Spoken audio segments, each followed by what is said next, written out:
Yeah, I mean, God created us all to do big things and to be great. And, even if it's just high level like that's okay. And, you can continue to talk deeper with people. Yeah. Um, I imagine, Frank, that your faith played a big part in you getting sober. yes. You want to talk about that? Yeah. So I don't even know like the age that I had like my first beer. I mean, I was like, it wasn't like early teens, but I remember like maybe 17, 18, so maybe a little later for some people these days, which that's still underage. But so I did, start drinking kind of early and was kind of a party guy. I worked. I was able to actually advance in all of my jobs, which is the weird thing. And I've talked about that. Like that's absolutely God having his hand on me and knowing that he had a better plan. And then, like I said, my grandpa, some of the work ethic. So like I continued to like do well in jobs and I would advance. But man, I partied. Like I tried just about every other substance there is. I was like a big club guy, like in Tallahassee. Like I was staying up all night doing stuff, like driving all the time I shouldn't. Continued like even in like later in life where it would be like, okay, I don't drink during the week, but when Friday comes around, like I deserve several drinks. Or boy, football is on, time to have a drink. Like, oh, it's sunny outside, I got to go to the pool. Got to drink when you're at the pool. Like I had all these like relations with like alcohol and like these events. But I could check it during the week, but I definitely was like overindulging on the weekend. So I wasn't the kind of guy that like if I had one just for a taste or like a glass of wine, that wasn't me. Like if I'm going to drink, I would like to drink and I would end up having too much. God spoke to me. I mean, he told me to quit, and this is where people that maybe are not a believer, like it's not an audible thing, but it was in my spirit. You should stop, and I'm not saying that everybody should be totally sober. If you can have one or two for the taste or like that first little buzz and stop, that's fine. But like, what's the line of a buzz and being drunk? So the Bible talks about strong drink and you shouldn't be intoxicated, but like, where does that actually happen? So in the Bible days, like alcohol wasn't fermented. So like all the stuff that we have now, all the liquors, like it was totally different. So you did have to drink a lot more and it was more of a wine. So it's totally a different game now. But he was telling me for years, you need to stop. And I didn't listen. I put it on the shelf. Okay, I'll give you these things. But this here, that's me, like drinking. I deserve that on the weekend. I've worked hard, like I'm still successful. I had a good job. I was advancing at the company. But I'm gonna put this thing over here. Like don't mess with that. How was he telling you?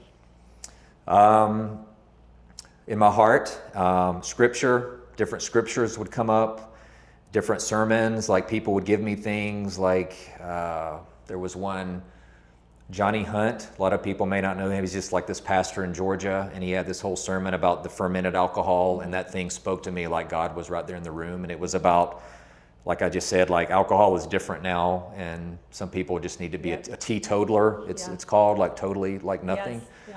And it's just something I felt very strongly that I should do. I had almost forgotten about this. Like I had actually quit for like almost 30 days, and I was always kind of drawn to like helping people and like doing stuff that like, I had this idea like I should go down to more homeless shelters and give out food and stuff. And like there was some event that I think our church was doing like on a Saturday, and I ended up drinking on a Friday night and like didn't feel like going.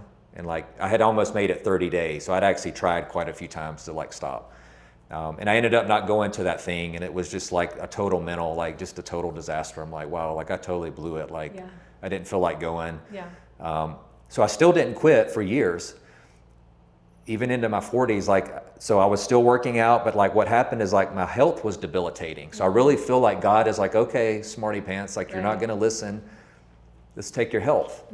So like, all of a sudden I'm like gaining all this weight, and like I'm just drinking the same stuff. I'm drinking beer and like, vodka, which is heavy sugar. I really feel strongly like God is like, okay, I'm gonna like take away your fitness and your health. And I was gaining weight, and like I was feeling like crap, and I'm like, it's just time. And my wife and I actually quit on the same day. So both of us are right at 7 years. So December this year will be 7. So it's been almost 7. Wow.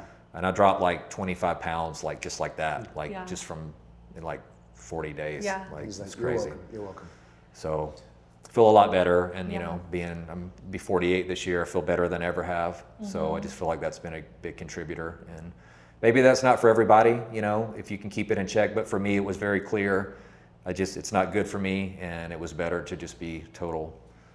So, Abstinent. Frank, what would you say? Because I think about who's listening, right? And maybe they're struggling with something. Maybe it's not alcohol, but maybe they're lying, they're cheating, they're addicted to porn, like any of those vices. What would you say to them? If they're struggling and they want to stop, they know they shouldn't be doing it, what would you say? I would say, you know, you have to really talk to God about that. And I mean, that could go a couple of different ways. I mean, we can't let the past dictate us, and we can't live in the past. You know, we have to live now. So you could dwell on, oh, I've always been that way. I've been addicted to this or that for all these years. Like, you really have to start today. I think you have to want to do it. And I think you have to really get God's help on your side. So that could lead into, you know, praying more to God. If you are already a believer, maybe turning those things over to Him. You know, so if I'm a believer and I'm struggling with something, you really have to put it at Jesus's feet and like pray about it and say, hey, I'm ready to give this up. But it also has to be your own choice. Yeah.